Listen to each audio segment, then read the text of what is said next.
తెలుగు పాటల్లో తెలుగు అనేది తక్కువైపోతుంది. హ్మ్. సో, ఇదంటే ప్రేక్షకులు తీసుకోలేకపోతున్నారా? లేదంటే వాళ్ళని ఇంప్రెస్ చేయడం కోసం డైరెక్టర్లు తీసుకున్న అతి జాగ్రత్త అది? అంటే ఇప్పుడు మీరు నాకు స్పాటిఫై యాప్ ఉందండి. దాంట్లో ఆర్టిస్ట్ నేను. హ్మ్. దాంట్లో చూస్తే ఆ వినే ఏజ్ గ్రూపు, ఎవరు వింటున్నారు, అందులో జెండర్ ఎవరు వింటున్నారు, ఏ కంట్రీలో వింటున్నారు మొత్తం డీటెయిల్‌గా వస్తున్నాయి. హ్మ్. 15-22 వింటున్నారండి పాటలు. సో, హ్మ్. వాళ్ళకి అర్థం కావాలంటే జెన్‌జీ లాంగ్వేజ్ ఉండాలి. కాబట్టి డైరెక్టర్స్ గాని, ప్రొడ్యూసర్స్ కమర్షియల్‌గా ఆలోచిస్తారు. మ్యూజిక్ డైరెక్టర్ గూడా. ఇంతకుముందు ఏంటి ఒక పల్లవి, 2 చరణాలు, 5 మినిట్స్ సాంగ్ ఉండేది.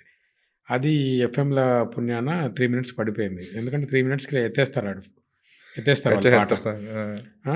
వాళ్ళు ఎవరు రాశారు, ఎవరు పాడారు ఇంతకుముందు సరే మన ఆకాశవాణి గాని, వివిధ భారతి గాని ఉన్నప్పుడు అవునవును. పాట సంగీత దర్శకులెవరు, ఆ! రాసిందెవరు మొత్తం చెప్పేవారు చెప్పేవాళ్ళు. డీటెయిల్స్. వీళ్ళకి యాడ్స్ ఇచ్చుకోవడానికే టైం లేదు. ఇంక పేర్లెక్కడ చెప్తారు ఈళ్ళు? అది అయిపోకముందే ఎంటనే యాడ్ వస్తూనే ఉంటది. పాట అయిపోకముందే. పాట మధ్యలోంచే వస్తుంటది. హ్మ్. పాట సగంలో ఫేడ్ ఔట్ అంతే. సో, వీళ్ళు చేసిన దానివల్ల 3 మినిట్స్‌కి పాట పడిపోయింది. ఆ 3 మినిట్స్ గూడా ఇప్పుడేంటి, ఇందులో ఒక కంటెంట్ రీల్స్‌లో వైరల్ అవ్వాలి. అదొకటి కొత్తగా వచ్చిందిప్పుడు.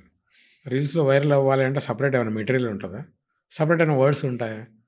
పాట హిట్ అవుతే మొత్తం హిట్ అవ్వాలి. ఇది రీల్స్‌లో అవ్వాలి.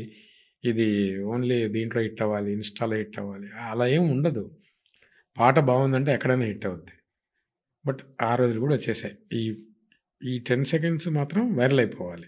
ఆ! 10 సెకండ్స్, 30 సెకండ్స్. 30 సెకండ్స్ వైరల్ అయిపోవాలని అలా గూడా చేస్తున్నారు. సో, అలాంటి పాటలు ఇప్పుడు మీకు ఆ సినిమా ఉన్నన్ని రోజులు ఒక 1 మంత్, 2 మంత్స్ వినపడతాయి. అంతే. తర్వాత వినపడవు.